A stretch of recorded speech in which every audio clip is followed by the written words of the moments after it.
శివ అంటే మంగళం, భద్రం, శోభనం, కళ్యాణం, క్షేమం అంతా మీకు మంగళప్రదమైనటువంటివి కటాక్షించగలిగినటువంటి శక్తి స్వరూపమునకు శివ అని పేరు.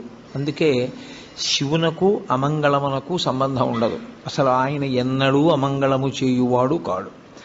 ఎప్పుడూ మంగళం చేసేవాడెవరో, ఎప్పుడూ భద్రాన్ని చేకూర్చేవాడెవరో, ఎవరి అనుగ్రహం చేత శుభ పరంపర మనకి కలుగుతుందో అటువంటి మహానుభావుణ్ణి శివ అని సంకేతిస్తాం. శివునకు ఒక రూపము కాదు, యథార్థమునకు అసలు పరమేశ్వరుడికి ఒక రూపం ఉంటే కదూ. కోటేశ్వరరావు అంటే ఏదో ఒక రూపంతో ఉంటాడు. పరమేశ్వరుడికి అలా ఒక రూపం ఉండదు.